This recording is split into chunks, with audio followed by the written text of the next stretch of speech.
Welcome in, ladies and gentlemen, boys and girls, to United 96 here on the RFK Refugees Podcast Network.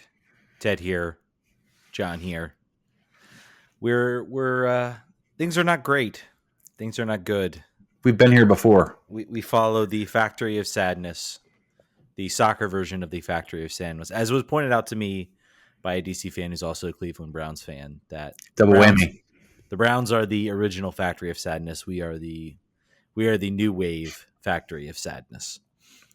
I've got my adult beverage in hand. Normally, I try to avoid on the weekdays, but I feel like it was appropriate for this week after we watched probably one of the worst performances I've seen this team play in a good while. It was bad. John, how you doing, my friend? Sorry, I'm all right. I'm all right. You think you had a bad weekend?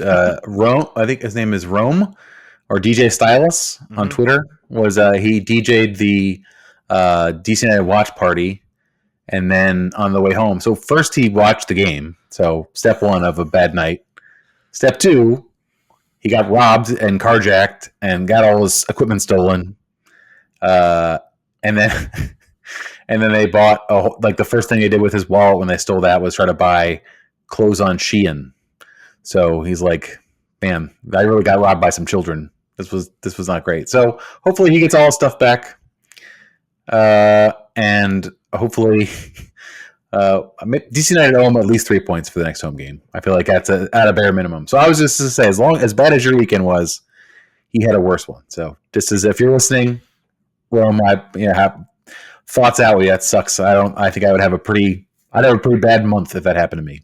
Yeah. Or maybe 6 months. I don't know. Probably a long time. Probably not happy. Thoughts out to him. Yeah, that's a horrible thing to find yourself in, especially when I'm guessing that's how I'm assuming that's how he makes his. Assuming that's how probably he makes his money. So that's that's very rough. So best out to him. Hope he's able to either recover his stuff or get all his stuff back. So, but I figured let's stay on the depressing track. Let's talk about soccer, or we can just talk about someone getting carjacked and robbed. I think it's similar.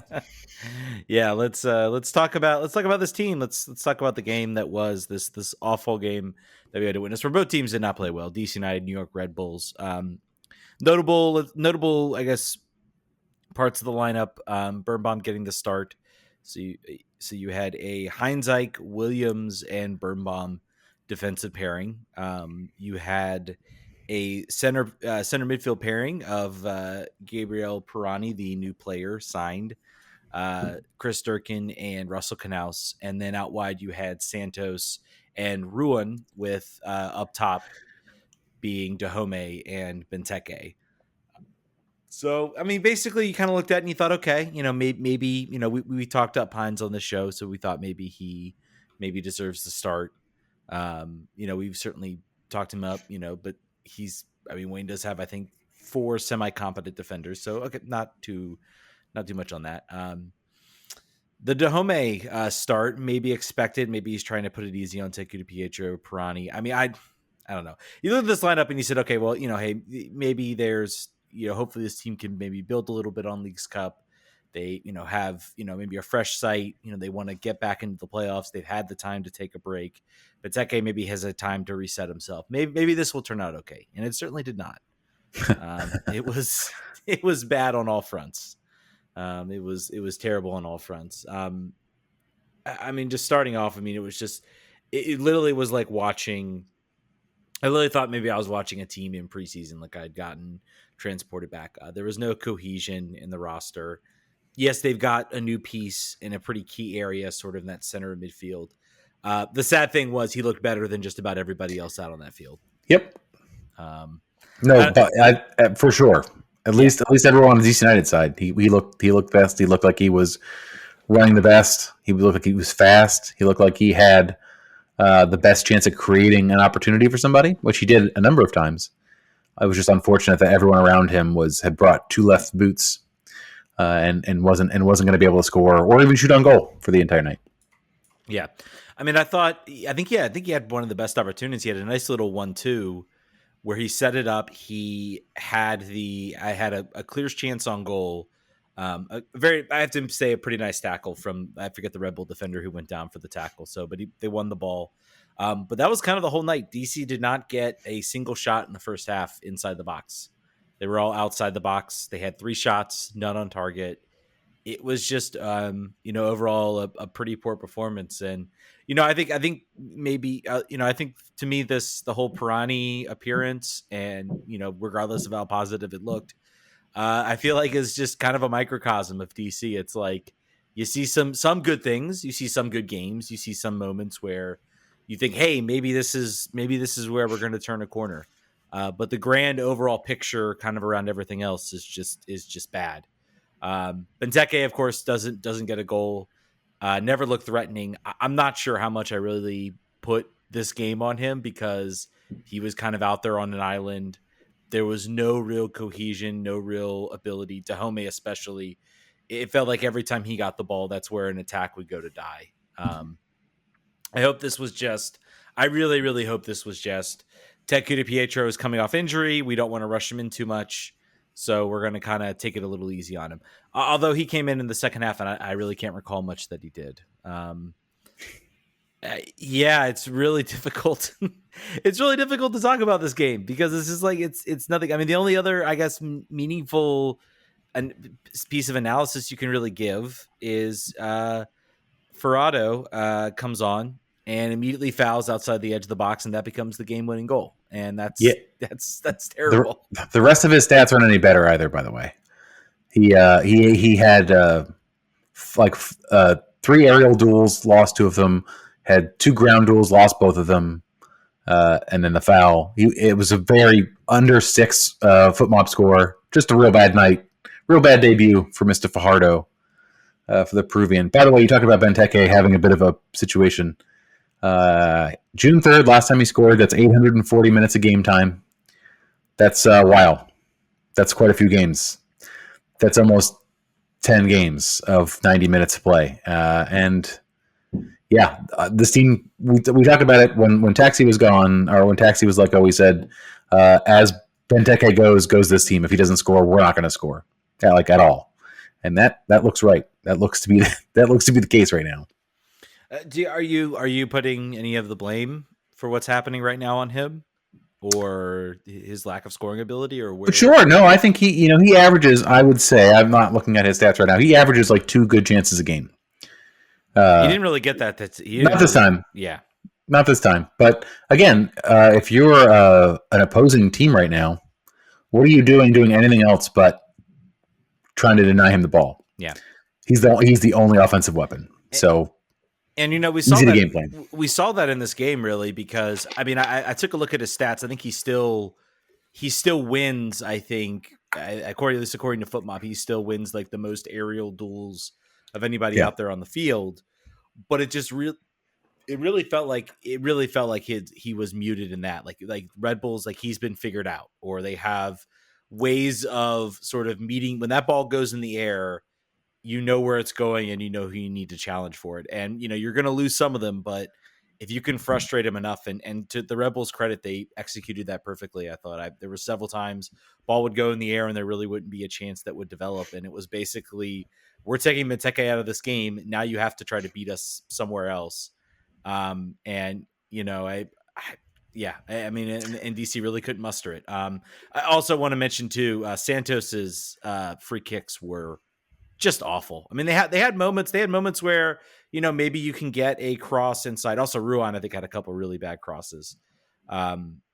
Just like overall from that width, that side of the field, where maybe you can get into the box and maybe give Benteke an opportunity where he can get his head on it. Even those were just atrocious and poor. I mean, I can't recall a single moment where a cross went into a dangerous spot and was, at least challenged by a DC player. So he had Santos had 1.6, 1 out of 6 accurate crosses, 2 out of 7 accurate long balls. And by the way, highest rated player on the team according to FootMob. So he did a lot of other things that were fairly decent. It was just his service was so poor. 83% on tackles, 2 clearances, 2 headed clearances, interception, 7 recoveries, ground duel 7 out of 12. So if you compare him to the rest of the midfield, it's a stark game. I mean, the Red Bulls are not a good team. Mm-hmm. We'll talk about the goal in a second. It's not like they were putting together a great offensive performance and, Tyler Miller was just bailing us out over and over again. It wasn't really that. Mm-mm. It was two teams without a real cohesive offense. One of them had an opportunity to score at the end of the game, and they did. And the other one couldn't figure out a plan B at all when plan A didn't work, which is a criticism that people have had about this team. I think if you look at this roster, Benteke needs a number 2. He needs someone else to help him. If you look at this lineup, Pirani, I don't know that. I don't, it's early doors on what his style of play is. He seems to be someone that's a little bit further back in the midfield from a creative perspective. He doesn't seem like a number 2. He doesn't seem like he's going to run off the ball on Benteke that often. Dahomey is not it. It's just not it. He really isn't. Nigel Robertha isn't it. Eric Hurtado is not it.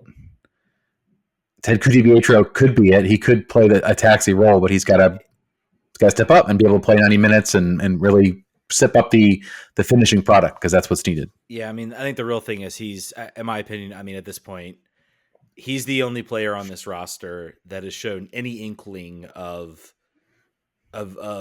anything cohesive. I mean, you look at I think this is correct. The last time Benteke scored, he was out there on the field. And he looked rusty. He looked like a guy who I think maybe I expected a little bit more from him. I think he'll find his feet quickly. I'm hopeful that he gets the start against Philly. I think he deserves an opportunity to get a run out. We're not going to bring anybody else in. Wayne Rooney already confirmed that nobody's coming in. There's they quote unquote don't have the cap space.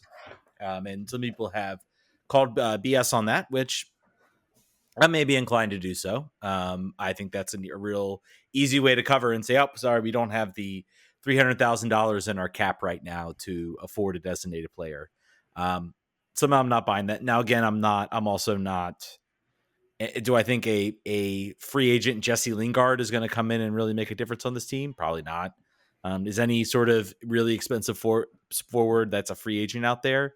I think that would be a giant waste of money. I think this seems to me maybe the clearest indication that I think Wayne Rooney's done. I feel like if you thought that you had any inkling of any type of chance this season, you maybe fill that spot with somebody, and they didn't do it. So I don't know. Talk about the goal real quick, and then I have a question from a listener that I think goes into where we're at right now. Yeah. Goal comes in, Ferrado. I think I'm pronouncing that right. Hopefully. He's got to win a duel first before we get his name correct. Get a shot on target, and then we'll talk. Mm-hmm. Val's at the top of the box. I think there's been some video out there about the wall placement. All I'll tell you is that you can probably look at that from 50 different angles and get 50 different perspectives as to whether you think the goal is set up, whether the wall is set up correctly. I think the overhead angle shows it's right in line with the posts, which is where you want it. It's a really nice shot. It curls in probably into the only spot that it could go into the back of the net. It's a nicely taken free kick. I don't know if you can have too much criticism about it. John Tolkien's one goal a year. He had it against DC United. That's very cool of him. Very cool. Yeah. And Wayne Rooney, I think seemed to think the same.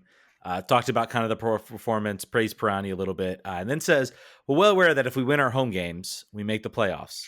Any points away from home would be a bonus. We're disappointed not to get anything from this game. I would remind Wayne Rooney that our record at home right now is 4 wins, 4 draws, 3 losses. Good for 11th best in the Eastern Conference. It's also loser talk. It's also dumb loser talk because that is so clearly that they're only, and this has been an issue for people.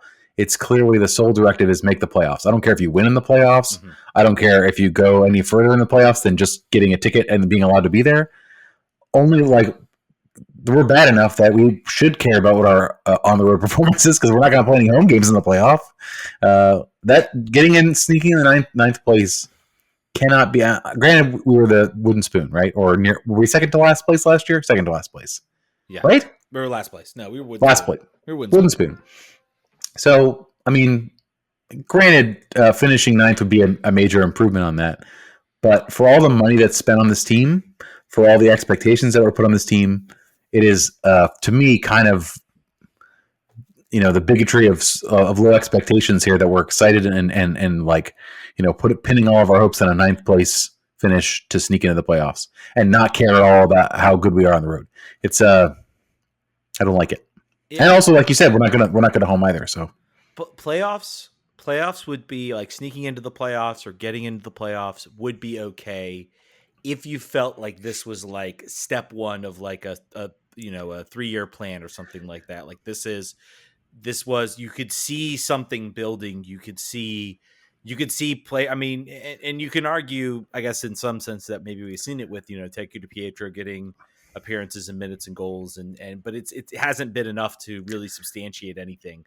Or you could see this team starting to develop an identity. I mean, we go back to 2021.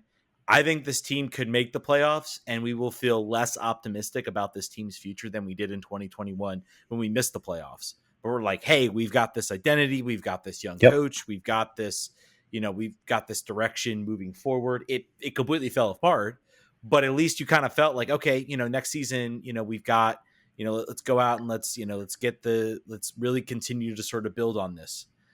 Let's go find a forward that we know can score goals, and let's really, build upon this. I mean, there were some fun things to watch this year, other than maybe a small blip where we played a bunch of bad teams, some at home.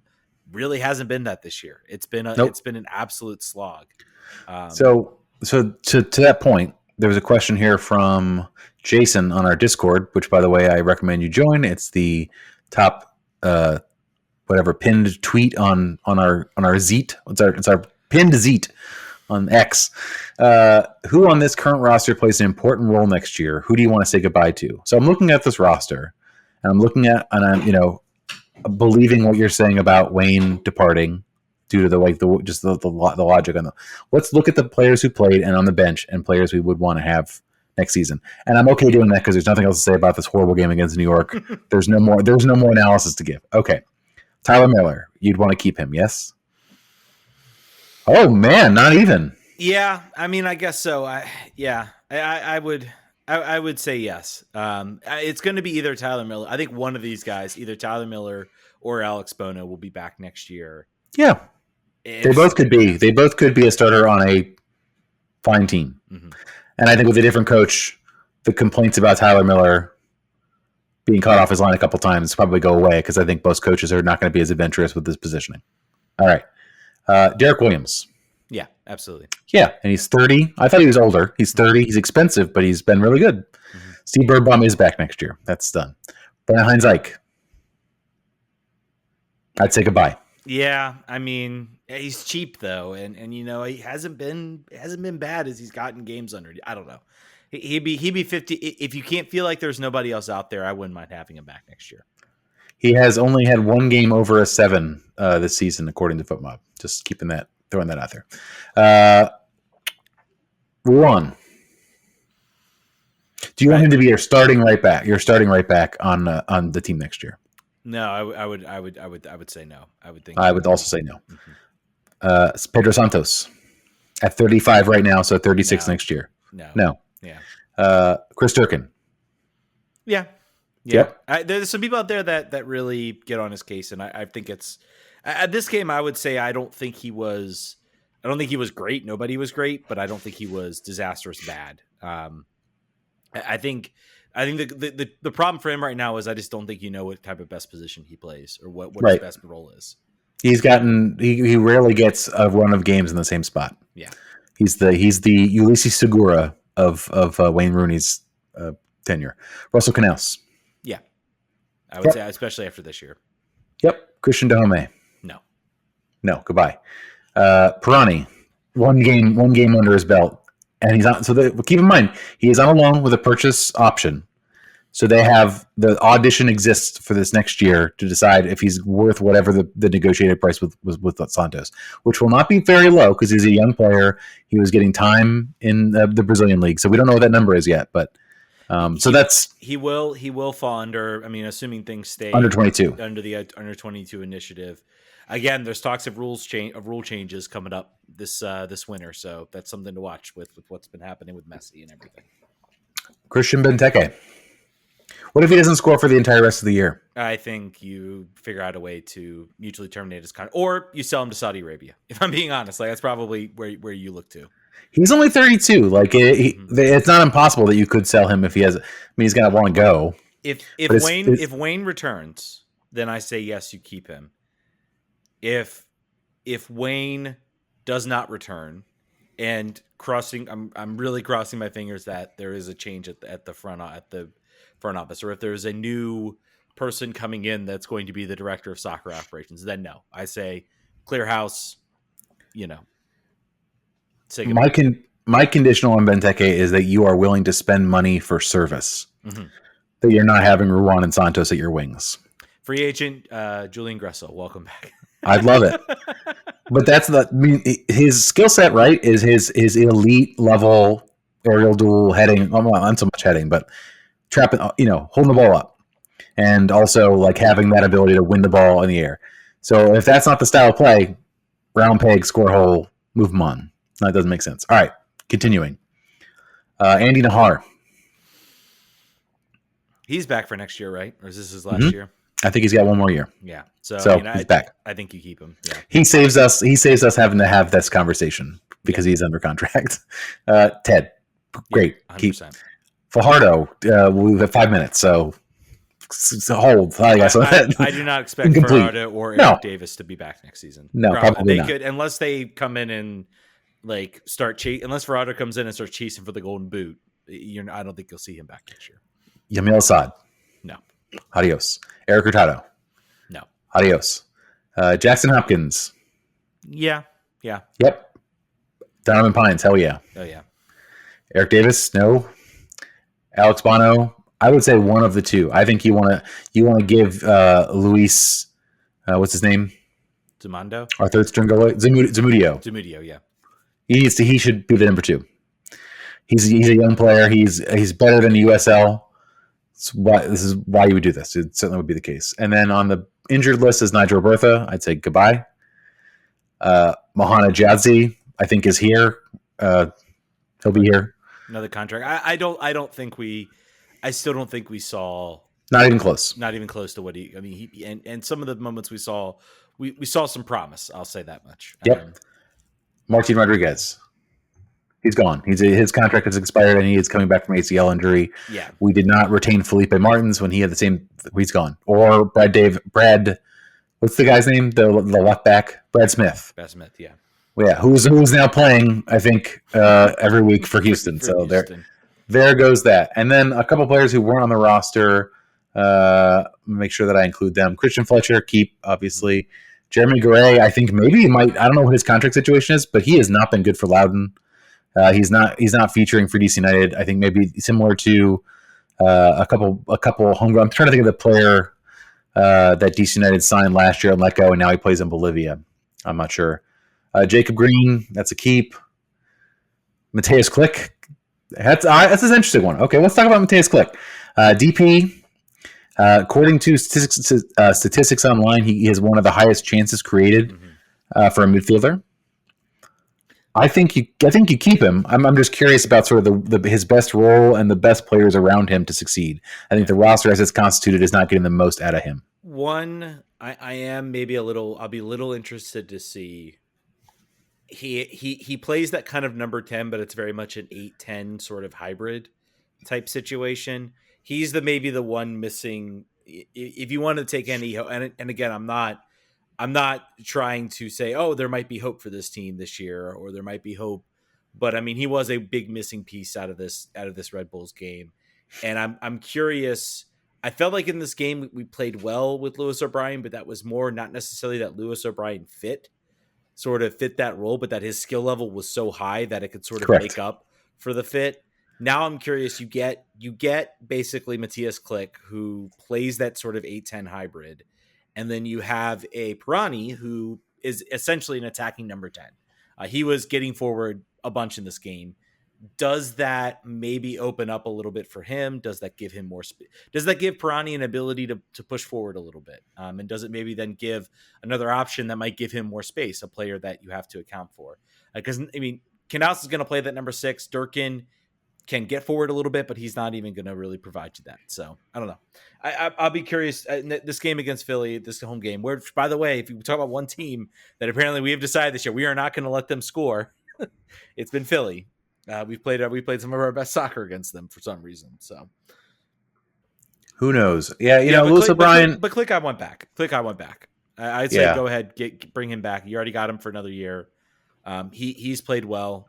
I don't think he's the problem with this team. So Yeah, well, Lewis O'Brien having a great time over there right now. Currently playing not at all. He was an unused substitute against Arsenal. Did he play in the game that Nottingham beat Sheffield? Let's see. Nope. Did he even make the bench? Wait, yeah, I don't think he's done it. I've checked. I don't. Yeah. No, he didn't even make the bench. Lewis, my friend. Mistake. Mistake. All right. He will. I am willing to bet that there will be a championship team that's going to get grab him. Which, in the end, I don't know that is a substantially more beneficial move to his career, playing again in the championship. But whatever. He's gone. He's not coming back. That's the end of the story. It doesn't make a difference to what we think about it.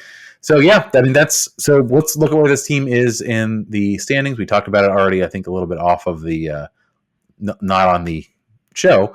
They're now in 10th place, 25 games played, 30 points. I saw some tweet. I guess was a joke about games in hand for DC United. They have none. They have played the most games in the conference, tied for the most games in the conference. Yeah, just really poor. 8, 6, and 11. They have the most losses except for Toronto and Inter Miami in the Eastern Conference. But by the way, Inter Miami is not the Inter Miami that you remember. As league play continues, they're playing in the semifinals of the Open Cup this week. When they finally get around to actually playing an MLS game, if you've been watching the Leagues Cup, you may realize this is an entirely different team. And I don't know if they have enough time, but if they do, they're certainly going to be above DC United in the table. I think that is just based on the way they've been playing against high level competition. I'm just thankful we don't have to play them again. That we're done for real. And the Philadelphia Union size embarrassment that we might suffer. I mean, let's talk about that for a second. Let's talk about sort of Inter Miami and the moves that were made. So I said when this started, he's coming off of a vacation. He is, not thinking he would do poorly, but thinking that it would require some time, thinking that one player does not a team make. And there no way can anybody, even Messi, take this team moribund that could not score and could not defend, who had a negative 14 goal differential in the league so far, and then just, be magic. And he has been magic. He has scored, is it 9 goals in 6 games? Is that the absurd? And these are not teams playing their B lineups in the Leagues Cup. These are all, balls to the wall. They were doing their best here. So, man, what have you had? I've watched, I think, every game that he's played in, or parts of it. What's your impression? I mean, he's been as good as advertised. I think the biggest thing. If you're, I don't know if he sat and read the Beckham experiment or anything like that. Probably not. Maybe not. I mean, but I don't know. Maybe he did from the late Grant Wall. But I think there was a lot of things that that David Beckham did where I don't think he quite recognized like the where he was in was not Barcelona, and I think he didn't endear himself well enough to his teammates in a lot of way, and that's why they suffered so much early on. And I think when you look at Leo Messi, the way he's kind of come into this team, I mean, he knows who he is. He knows he's the best player. First of all, he seems infinitely happy. I think he's happy. He plays in a stadium where literally his kids and his family are just sitting right there. He seems to love that like the most about playing here, if I'm being honest. Yep. You talk about when lifting the Leagues Cup, DeAndre Yedlin was the former captain. Yedlin gave the captaincy to Messi. He goes and says, "Here, let's lift the trophy together. You've been the captain for most of the year. This is your trophy too." Giving the penalty to Joseph, and people yelling about how I think it just adds to his legend. It shows really kind of who he is. And I'm not surprised that the Miami's playing better because I know we witnessed it. We witnessed it here in DC when Wayne Rooney showed up. Yep. Guys that you thought weren't good suddenly elevated their game. Segura and Mora were the two players. I was like, they're bums. They're terrible. Suddenly, Rooney shows up and they're playing well. So I mean, yeah. He's either that way or he's smart enough to act that way in public. Either way, it's smart, and it's something that a lot of players in his position wouldn't do. Yeah. I mean, he's got a good reputation, right? So it's possible that is just that's who he is. But even if it's not, even if it's like this is important that I show this deference and show this sort of like camaraderie to the world as I'm in this picture. To your just point, Beckham didn't necessarily do that on the field always. He was a lot more personally image focused. Granted, Messi has done it all, and he's the best player in the world, so he's got nothing to prove to anybody. So it's a little bit different. But there are people that are upset still about all of the focus on Messi. Mm-hmm. First of all, grow up. It's not going to stop. A, and B, it shouldn't. If you've been watching these games, there's nothing more important in the league. There's nothing more exciting. There's nothing more relevant. There's nothing more exciting to casuals than this. So this is not going to change for 2.5 years. Strap in, enjoy it. Enjoy. I got someone sent me an article about it. MLS season pass subscriptions have doubled since Inter Miami has joined. Ticket prices are rising on the secondary market more than 1,700%. Yeah. Standing room only tickets were going at $241 against Philly. And it's amazing. And I want to. There's been, I think, one of the biggest criticisms, and it is a, I think there's been criticisms amongst, I won't say much for, there's talk about people who have been fans of Inter Miami who have been going when there've been dirt cheap tickets, and now the tickets are outrageously expensive because of Messi is, and now it's like they're being priced out of it, and that stinks. It's horrible. It's awful. I don't. I want to say that I think Miami tickets might start to level after a little while once it's kind of normal. He's here, and eventually I think that the demand will drop a little bit. Everywhere else, I think it's tough. I will say one thing about the team itself raising ticket prices. I think that is probably justified in the sense that if they made them cheap, they would get gobbled up way too quickly, and they would go to the secondary market way too quickly. I know there was a lot of criticism about the Nashville game, the League's Cup final. I mean, I don't know what to tell y'all. It is what it is. And it's yes, it's bad that people get priced out. It's awful. I don't know what you do. I mean, maybe someone has a magic solution to come up with what you do about it. But you just gotta buy season tickets. There's nothing else you can do to guarantee yourself anything. Yeah.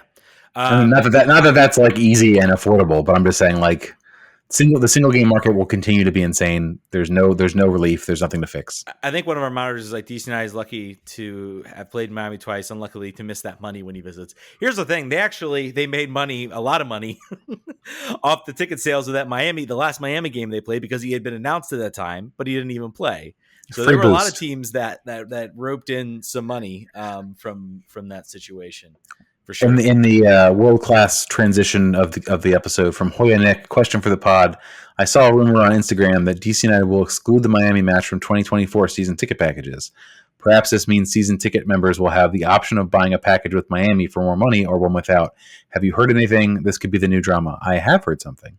I have heard a rumor on this. Next year, this is unsubstantiated and rumors. This is all I got. I don't have, as a no longer season ticket holder, I don't have info on that end.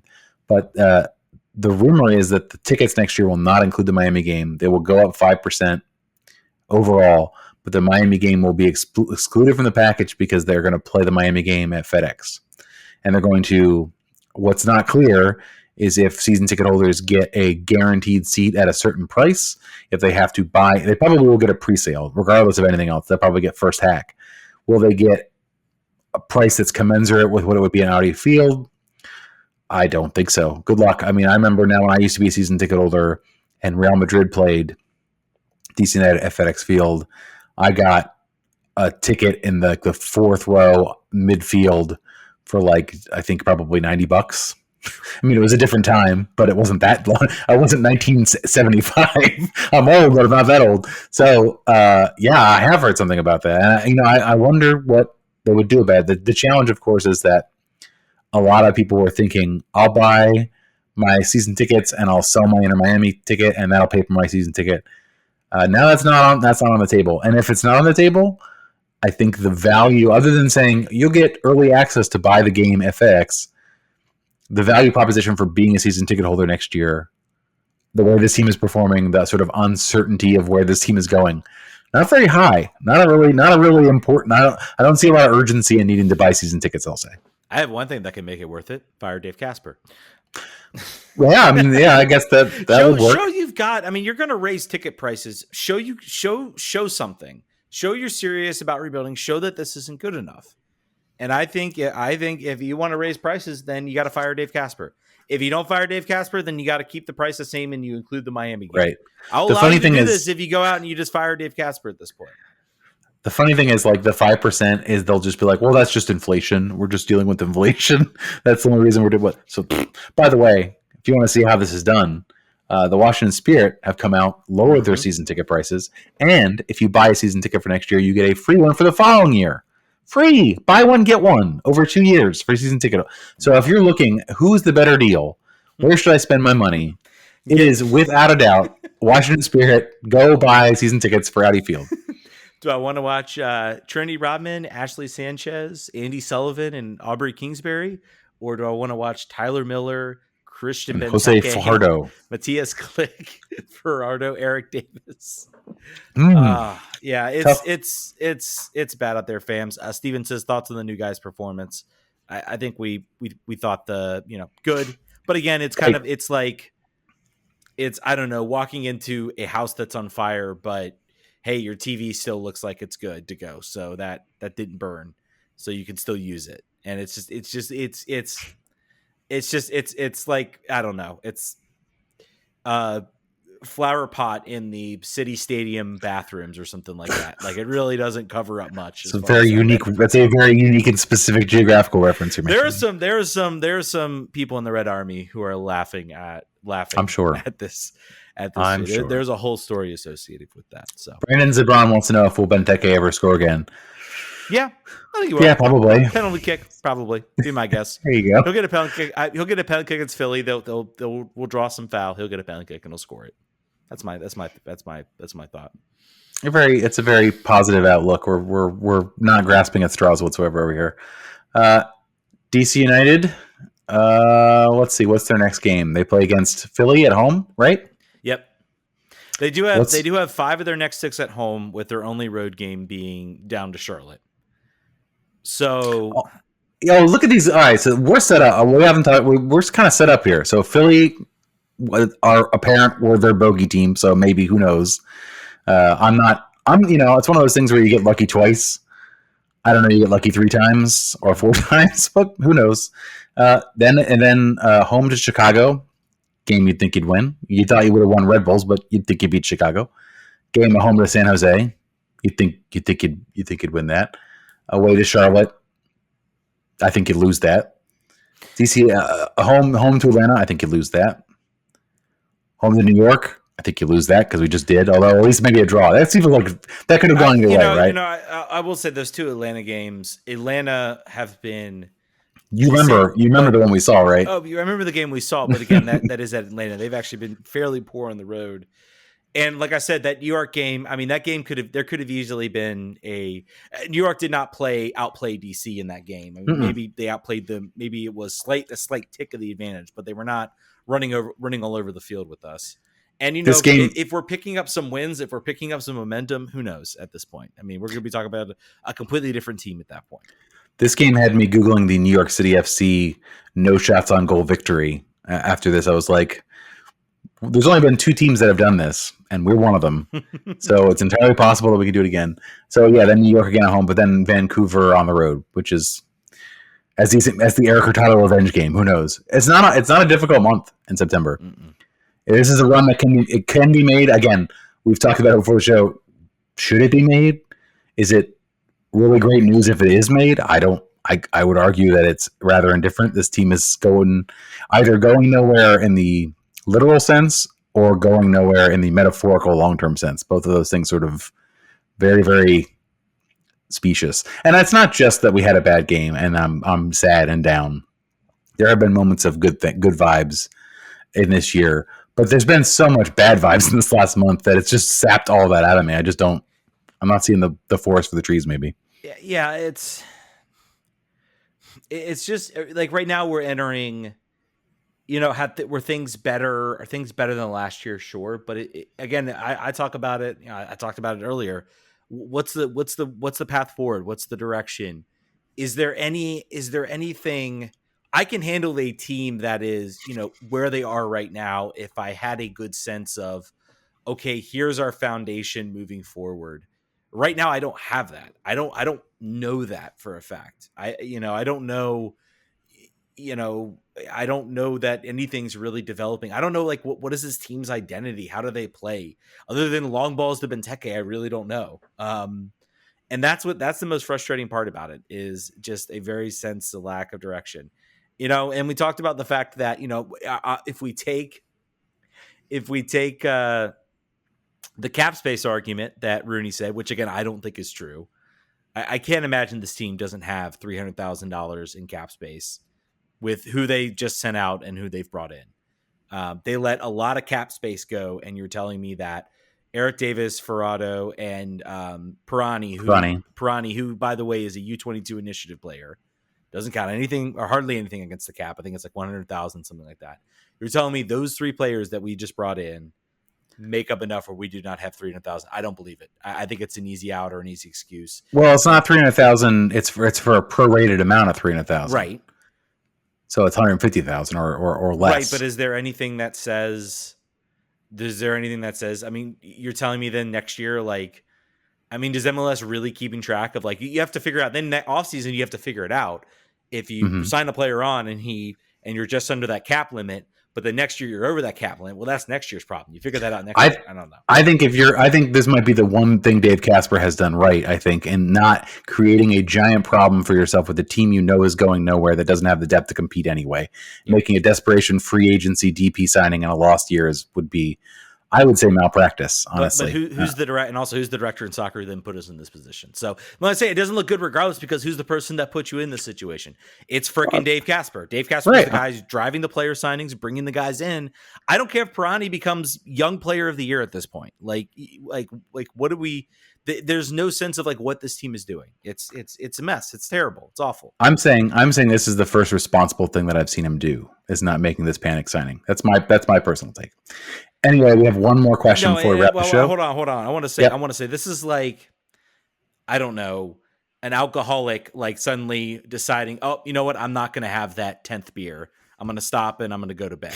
This is basically what it feels like. It just, you don't want to give me any credit for that. But what are all the other bad decisions that led up to this? It's just terrible. Like, I don't want to let that go. No, I don't want to. I didn't say he's good. Give any credit for this move. It's all right, terrible. no credit. It's awful. Fine. No credit. No credit. Absolutely not.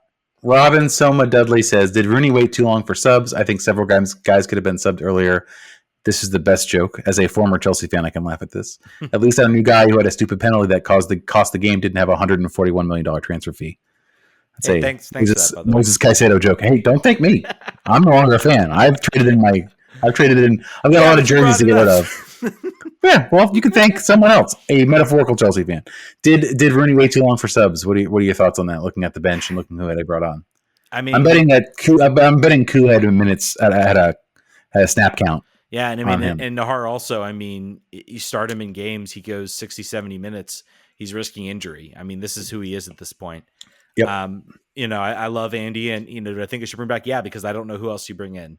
But I mean, I think your goal next year should be to find a starter in that role that's not Andy Nahar, and then Andy Nahar is your off the bench spot starter, someone other than Ruan at this point. I'm saying he becomes your Ruan. You could get rid of Ruan, he becomes the new Ruan. Right. So you need that person out there, and it really stinks because I thought there were maybe a couple. The transition got a little better once he and Ted came in. There was more of a quicker transition, a quicker push forward.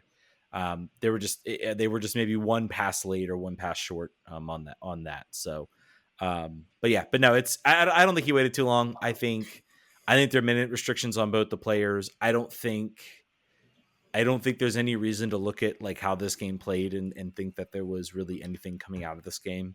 You needed Fajardo on there earlier. You needed a game changer. And also Eric Hurtado needed to come on earlier. This is why we didn't win. This is the sole reason. We'll see what happens next week. I think, as it Rick asked, why start to Hominy over Ted Kudipietro, just injury recovery or missing something? I think it's injury. At least I hope it is. I think it's injury recovery. I think it is.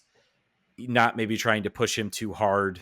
Maybe there was a little bit too much. They felt they pushed him, and I would be surprised if they started Dahomey because he was bad. He was bad in this game. He offered nothing. I don't mind him as a change of pace sub. I think he actually works better as a sub than he does off the bench because I think he just would go better fresh against tired players. So better sub than a starter for sure. Yeah. That's it. Let's be sad. Make sure you join the Patreon, patreon.com/RFK Refugees. The Friday shows are back when I remember them, and I will always remember them. So I will get them out at some point. This is my promise to you. Real quick, I think we were both pro Leagues Cup. By the way, one change you would make for next year. Go. One change for Leagues Cup. I would I'd make it long. Maybe I couldn't do home and away. I would bring in the Mexican teams to host some games, even though that Don Garber has said it can't happen. Yeah, I mean, just to even out the competitiveness. The only thing I would say would be throughout the group stage, you're going to have 48 teams. Just play a bracket, take the lowest, however the math works out, like the lowest seeded MLS teams, the lowest seeded Liga MX teams, give a proportion of those a bye to the next round, and you just play a knockout tournament. Don't even bother. DC United plays like stage. 12 games through the knockouts if they start at the bottom and they win all the games. I don't know. Maybe it could happen, but I think it'd be fun. I agree with you. Maybe that's where you could introduce a home and away. We'll see what happens. Liga MX, of course, is throwing conspiracy theories. Big mad. They big mad about this. But hey, maybe this causes them to play a little bit better. I think the one thing we learned, yes, the travel was a factor. I think the one thing we learned about this tournament is I think Liga MX undervalued the travel. Like they thought they could make it up with just the amount of talent they had there on the field. And I think they overvalued like the bottom barrel of their teams because some of the teams like your Juarez's of the world, your Pueblos of the world got absolutely trounced. Just absolutely kicked across the field by MLS sides. So I was going to say there's two things that I noted. One was how bad the middle and bottom teams are in Liga MX, and the other thing is that they are used to beating U.S. teams in CONCACAF Champions League when it's in the middle of the league season. There's not a break. They're traveling on the road. They're not starting their best 11 because they're trying to manage minutes between. This was everyone's best shot, and they couldn't take most of them. And not just the elite teams, but also the middle of the pack teams. So, granted, they have the natural disadvantage of playing all of their games on the road, but I think it about evens out. So just Liga MX, chill about your comparisons you're making. I think the leagues are pretty evenly matched at this point. Yeah, I won't go that far. I think there were some extenuating circumstances, but I think it's a display of. I think. Maybe to your point, I think you still have the top four. You still have your Club Americas and your Tigres that are very, very well ahead. I just think they just got ran and they ran into the wall of the travel towards the end. So it's they're like a top heavy European league. They're like Spain.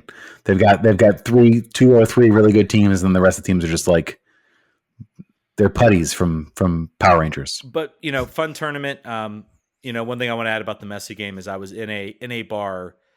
A Buffalo Wild Wings with a friend watching the Leagues Cup final, and there was a UFC fight on at the same time, packed. But the cheers that came on when Messi scored were, I won't say they were deafening loud, but they were certainly up there. It's worth it, man. It's crazy. It's worth the money. Yeah, it was definitely worth it. Anyway, sorry. I felt like I did want to sort of close the book on that. No, I enjoyed the tournament. I think that the cool thing about it is a player making an ungodly amount of money.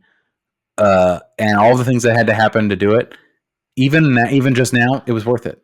Yeah, it was worth it, and that's the craziest thing. And I understand the stipulations about travel and games and legs and everything like that.